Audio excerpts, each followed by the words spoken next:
মুক্তিযুদ্ধের অন্যতম সংগঠক, রাজনীতির রহস্যপুরুষ খ্যাত সিরাজুল আলম খানের প্রথম মৃত্যুবার্ষিকী উপলক্ষে জাতীয় প্রেস ক্লাবে এ আলোচনা সভার আয়োজন করে জাতীয় সমাজতান্ত্রিক দল জেএসডি।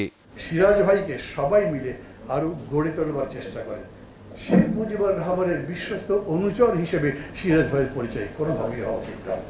বক্তারা অভিযোগ করেন, যে কোনো উপায়ে ক্ষমতায় টিকে থাকতে দেশের মানুষকে নিয়ে বাজি ধরেছে আওয়ামী লীগ সরকার। লুটেরাদের হাত থেকে দেশ বাঁচাতে ঐক্যবদ্ধ হওয়ার বিকল্প নেই বলে দাবি করেন তারা। বিচার বিভাগ, সেনাবাহিনী, পুলিশ কিংবা র্যাব, আইন শৃঙ্খলা বাহিনী এবং আমলাতন্ত্র, তার সাথে তারা মিডিয়াকে কিভাবে একটা মিডিয়া লিগে পরিণত করেছে, কিভাবে এস আলম সহ কয়েকজনের হাতে সমস্ত দেশের সম্পদ তুলে দিচ্ছে, ব্যাংকগুলো তুলে দিচ্ছে, এইটা সব আমরা দেখছি। এই জায়গাগুলো দেখলে রাষ্ট্রের গতিমুখটা খুব পরিষ্কার হয়ে বোঝা যায়। এটার পরিণতিটাও আমরা দেখতে পাচ্ছি। গণতন্ত্রের ফেরত আসার জন্য দেশের মানুষকেই চেষ্টা করতে হবে,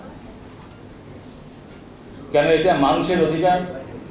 এই দেশটা সাধারণ মানুষের লড়াইটা তাদের করতে হবে। অস্থির অনিশ্চিত পরিস্থিতির দিকে পুরো দেশটাকে সরকার এখন নিয়ে গেছে। বাস্তবে যে কোনোভাবে ক্ষমতায় থাকার জন্য পুরো দেশ জনগণকে এখন তারা জুয়ার কোর্টে বসিয়েছে।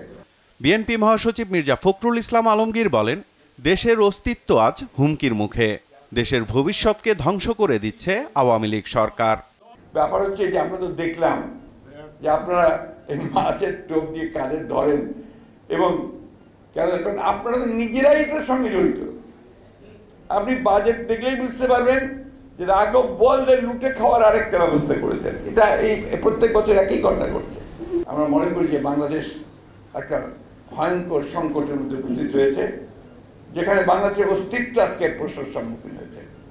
সংকট উত্তরণে দেশকে গণতান্ত্রিক ব্যবস্থায় ফিরিয়ে আনার বিকল্প নেই বলেও দাবি করেন মির্জা ফখরুল। আমরা সবাই মনে করি যে এখন গণতান্ত্রিক ব্যবস্থায় ফিরে যাওয়াটাই আমাদের একমাত্র উপায়।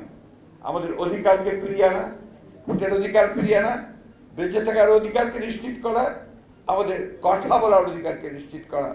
ক্ষমতাসীন আওয়ামী লীগ দেশের ইতিহাসকেও বিকৃত করেছে অভিযোগ করে মির্জা ফখরুল বলেন, স্বাধীনতা যুদ্ধে অবদান রাখা ব্যক্তিদের স্বীকার না করা মানে দেশের স্বাধীনতাকে অস্বীকার করা। যারা এটাকে অস্বীকার করতে চায় তারা আসলে বাংলাদেশের স্বাধীনতাকে অস্বীকার করতে চায়। সাইফুল রিপন, দেশ টিভি, ঢাকা।